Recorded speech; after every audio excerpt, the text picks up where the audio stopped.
आज की इस कहानी का शीर्षक है नारी वस्त्र नहीं। अंकित एमबीबीएस करने के बाद शहर के सबसे बड़े और प्रतिष्ठित डॉक्टर अनुपम मिश्र के अधीनस्थ प्रैक्टिस करने लगा था। डॉक्टर अनुपम मिश्र तथा उनकी पत्नी डॉक्टर साधना मिश्र दोनों ही डॉक्टर थे। एक प्रसूति रोग विशेषज्ञ तो दूसरे हृदय रोग विशेषज्ञ। दोनों की प्रैक्टिस भी खूब चलती।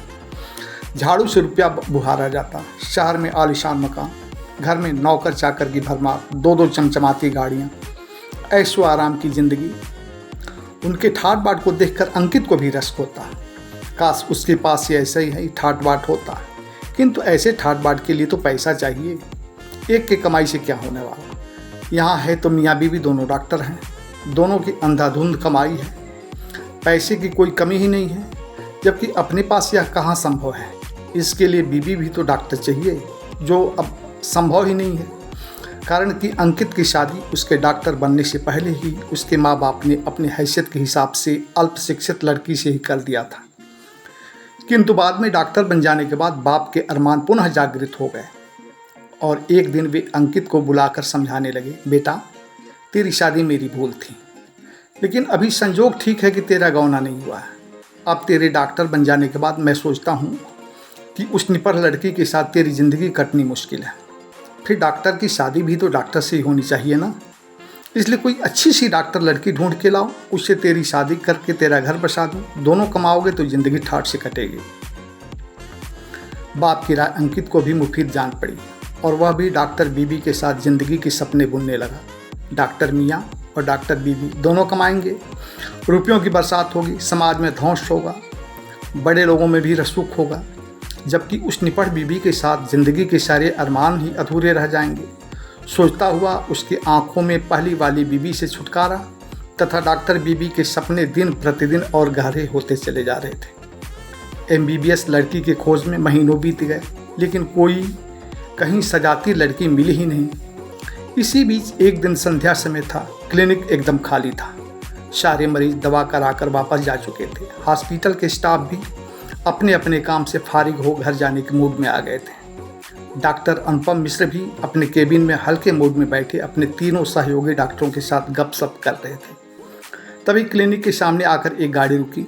हॉस्पिटल के क्लोज सर्किट के टीवी स्क्रीन पर गाड़ी को देखते ही डॉक्टर साहब के चेहरे की रंगत बदल गई और वे भयातुर सा स्क्रीन पर नजरें गड़ा उसे निहारने लगे। गाड़ी के रुकते ही पिछले वाली सीट का बायां दरवाज़ा झटके से खुला और उसमें से भयंकर गुस्से में तमतमाती हुई एक औरत उतरी।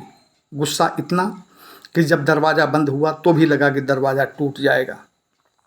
वह औरत बदहवास सा गुस्से से उबलते केबिन की तरफ दौड़ते चली आ रही थी। बड़ी बड़ी आंखें किए मुट्ठी भींचती, एकदम रणचंडी बनी हुई। क्लोज सर्किट में उसे निहारते हुए डॉक्टर साहब के चेहरे की रंगत ही बदल गई।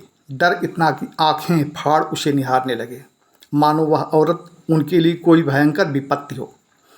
गुस्से से तमतमाई वह औरत सीधे डॉक्टर साहब के केबिन तक आई और बिन किसी रस्मी इजाज़त के झटके से दरवाज़ा खोल केबिन से दाखिल होती हुई बड़ी बड़ी आंखें किए हिक्कार से डॉक्टर साहब से झगड़ पड़ी। तूने मेरी अलमारी खोली क्या? मैं तेरी अलमारी क्यों खोलूँगा? डॉक्टर साहब बात संभालते बोले। तो फिर मेरे कपड़े इधर उधर कैसे हुए? मैं क्या जानता हूँ, कहते हो डॉक्टर साहब भी चेहरे से सख्त प्रदर्शित करते उसे घूरने लगे। तुम्हारी निचाई जाएगी नहीं।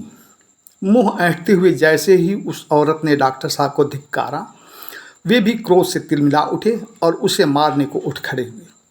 फिर तो वह औरत और नाराज हो उठी और जोर जोर से चीखती हुई उनसे लड़ने को एकदम चंडी बन गई। तुम अपने को समझते क्या हो? मैं भी तुमसे कम नहीं हूँ। यदि तुम डॉक्टर तो मैं भी चपरासी नहीं हूँ। मैं भी डॉक्टर हूँ और तुमसे कम नहीं कमाती। मैं तुम्हारी नौकर नहीं हूँ जिसे अमानत समझ लिया है। हमारे कमरे में दाखिल होने और सामान को हाथ लगाने की तेरी हिम्मत कैसे हुई? तुम मुझे मारोगे तो मैं भी कम नहीं हूँ, तुम्हारा मुंह नोच लूँगी। कहते हुए वह भी उन्हें मारने पड़ गई और जोर जोर से चिल्लाने लगी। डॉक्टर साहब अधीनस्थों के सामने अपनी घोर बेइज्जती पर मारे शर्म के रुआंसा हुए किंग कर्तव्य विमोढ़ सा सिर्फ उसे निहारते रहे और वह औरत उन पर अपशब्दों की बौछार करते रही। वह औरत कोई और नहीं बल्कि उनकी पत्नी डॉक्टर साधना मिश्र थी। बाद में किसी तरह से बीच बचाव कर डॉक्टरों ने झगड़े को शांत करवाया। अब तो झगड़ा शांत भी हो गया था। वह औरत भी जा चुकी थी, किंतु डॉक्टर साहब अभी भी चिंतित सा अपने केबिन में ही बैठे अधीनस्थों से कह रहे थे, देखो भाई, पानी और गृहस्थी के सुचारू रूप से चलने के लिए तल विषमता तो जरूरी होती। समतल पर दोनों ही ठहरकर प्रदूषित हो जाते। उस दिन डॉक्टर अनुपम मिश्र की स्थिति देख डॉक्टर अंकित की भी आंखें खुल गई और वह अपने बाप से बोल आया, बाबूजी, मुझे डॉक्टर बीबी नहीं, सिर्फ साक्षर बीबी चाहिए। नारी कोई वस्त्र नहीं जिसे पुराने होने या अपनी हैसियत बढ़ने पर बदल दिया जाए। मेरी पत्नी ठीक है, दूसरी शादी नहीं करूँगा।